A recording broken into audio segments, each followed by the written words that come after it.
Welcome to reality bytes. दोस्तों, हम सब ख्वाब देखते हैं। कुछ लोगों के लिए ये सिर्फ ख्वाब ही होते हैं, लेकिन कुछ लोग अपनी बेहद मेहनत और अपनी लगन से इन ख्वाबों को हकीकत में बदल देते हैं। ऐसे ही लोग जिंदगी में अपना नाम बनाते हैं। उत्तर प्रदेश में मुजफ्फरनगर के एक गांव बुथाना में एक लोअर मिडिल क्लास फैमिली में एक लड़का रहा करता था। इस लड़के के 7 भाई और 2 बहनें और भी थीं, और ये लड़का उन सब में सबसे बड़ा था। इस लड़के के काफी बड़े बड़े सपने थे। ये एक एक्टर बनना चाहता था।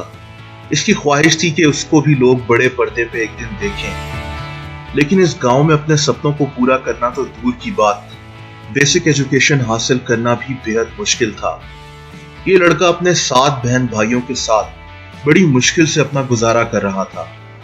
इस गांव से 40 किलोमीटर दूर एक सिनेमा था जहां लोग फिल्म देखने जाया करते थे। ऐसे में एक्टर बनना सिर्फ एक इम्पॉसिबल सा सपना ही था। इस गांव में लोग सिर्फ 3 चीजें जानते थे: गंदुम, गन्ना और गन। मतलब कि इस गांव में खेती बाड़ी के अलावा अगर लोग कुछ काम जानते थे तो वो गन चलाना था। इसी गन कल्चर और क्राइम रेट के डर से इस मिडिल क्लास फैमिली ने फैसला किया कि वो इस गांव से निकलकर बेहतर जिंदगी जीने के लिए कहीं और सेटल हो जाएंगे। इस गांव से मूव कर जाने के बाद ये फैमिली काफी अच्छी तरह से अपनी जिंदगी गुजारने लगी। इस लड़के ने हरिद्वार में एक यूनिवर्सिटी से ग्रेजुएशन भी कर ली और बड़ौदा की एक पेट्रोकेमिकल कंपनी में एज अ केमिस्ट काम करना शुरू कर दिया। लेकिन ये काम इस लड़के को ज्यादा ना भाया। एक्टिंग करने का शौक भी जहन में सवार था। तभी इस लड़के ने दिल्ली मूव करने का फैसला कर लिया। एक बेहतर फ्यूचर की तलाश में ये लड़का दिल्ली जैसे बड़े शहर में मूव तो कर गया, लेकिन इसको पता ना था कि आगे कई मुश्किलात इसकी राह देख रही थी। जेब में पैसे ना होने के बराबर थे।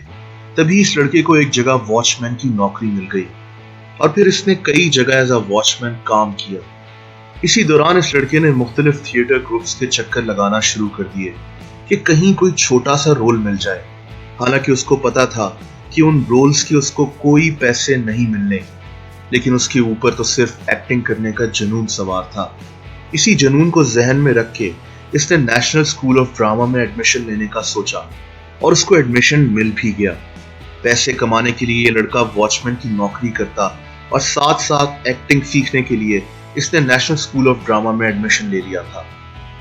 1996 में ये लड़का नेशनल स्कूल ऑफ ड्रामा से ग्रेजुएट कर गया। इसी स्कूल से कई और बड़े एक्टर्स भी पढ़ चुके थे, जिनमें नसीरुद्दीन शाह, अनुपम खेर और ओम पुरी भी शामिल हैं। दोस्तों, इस लड़के का नाम नवाजुद्दीन सिद्दीकी था। ये वो मौका था जब नवाजुद्दीन सिद्दीकी ने मुंबई जाके अपनी किस्मत आजमाने का फैसला कर लिया। नवाज ने अपने एक इंटरव्यू में बताया कि उनको पता था कि वो अगर क्राउड में खड़े हो जाएं तो उनको कोई नहीं पहचान सकेगा। उनकी शक्ल एक टिपिकल बॉलीवुड हीरो से नहीं मिलती थी, लेकिन फिर भी दिल में एक जज्बा था कि शायद किसी न किसी तरह से उनकी एंट्री बॉलीवुड में हो जाए। NSD यानी नेशनल स्कूल ऑफ ड्रामा से डिग्री हासिल करने के बाद नवाजुद्दीन सिद्दीकी ने मुंबई मूव करने का फैसला कर लिया, लेकिन उनके पास अपना रेंट पे करने तक के पैसे ना थे। मुंबई में नवाज ने नेशनल स्कूल ऑफ ड्रामा में अपने एक सीनियर से कांटेक्ट किया और रिक्वेस्ट की कि वो उन्हें अपने घर में रहने दें। उस सीनियर ने नवाज की बात मान तो ली, लेकिन एक शर्त रखी कि नवाज रोजाना 2 टाइम का खाना बनाएंगे। इस शर्त को नवाज ने खुशी खुशी एक्सेप्ट कर लिया। यूं मुंबई में रहने की एक बहुत बड़ी मुश्किल हल हो गई। अब नवाज ने दिन रात स्टूडियोज और फिल्म सेट्स के चक्कर लगाना शुरू कर दिए, लेकिन उनको कोई कामयाबी हाथ नहीं लग रही थी।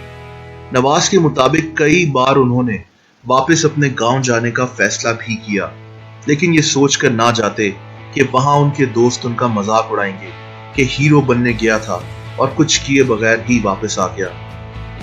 नवाज के इसी जुनून और मेहनत ने उनको 1999 में फाइनली आमिर खान की मूवी सरफरोश में एक बहुत ही छोटा सा रोल दिलवा दिया। ये नवाज के लिए एक बहुत बड़ी बात थी। उनके लिए आमिर खान जैसे सुपरस्टार की फिल्म में काम करना एक सपने से कम ना था। इसके बाद नवाज को मुख्तलिफ मूवीज में बस कुछ सेकंड्स के रोल मिलते रहे। नवाज तो इन रोल्स को लेकर भी बेहद खुश थे और उन्होंने कभी भी हिम्मत ना हारी। इस दौरान नवाज को ड्रामा सीरियल्स और शॉर्ट मूवीज में भी छोटे छोटे रोल किया करते थे। लेकिन 2007 में नवाज को ब्लैक फ्राइडे में एक अच्छा रोल मिल गया और वहां से उनकी उम्मीद बढ़ना शुरू हो गई। 2010 में नवाज को पीपली लाइव में एक जर्नलिस्ट का रोल मिला। ये नवाज की जिंदगी का टर्निंग पॉइंट साबित हुआ और नवाज को इस मूवी से काफी पहचान मिल गई।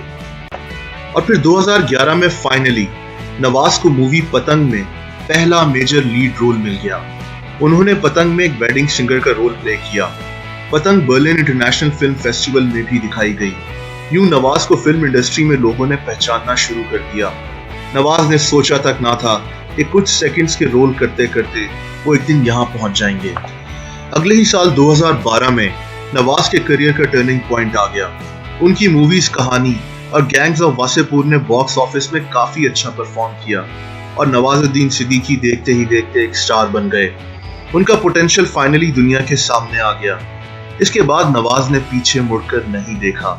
नवाज ने कई मेन स्ट्रीम मूवीज में काम किया, जिनमें बजरंगी भाईजान, किक, रईस और ऑस्कर नॉमिनेटेड मूवी लॉयन भी शामिल है। एक छोटे से गांव में रहने वाला लड़का जिसको फिल्म देखने के लिए 40 किलोमीटर दूर सफर करके जाना पड़ता था, आज उन्हीं मूवीज में काम कर रहा था। नवाज ने अपने एक इंटरव्यू में बताया कि वो अपने गांव वापस जाते हैं तो जो लोग उनका मजाक उड़ाते हैं, आज वही लोग उन पर फख्र करते हैं। नवाजुद्दीन की कहानी हमारे लिए एक लेसन भी है कि अगर कुछ अचीव करने का जज्बा दिल में हो तो फिर आपकी मेहनत एक ना एक दिन आपको कहीं ना कहीं पहुंचा जरूर देती है। और अगर आप वो सब अचीव ना भी कर सकें, तब भी आपको बहुत कुछ सीखने का मौका मिलता है जो आपकी जिंदगी में बेहद काम आता है। दोस्तों, ऐसी मजीद वीडियोस देखने के लिए इस चैनल को सब्सक्राइब जरूर कर दें। अगर ये वीडियो आपको पसंद आई हो तो इस वीडियो को लाइक और शेयर कर दें। अपना ख्याल रखें। Take care and bye.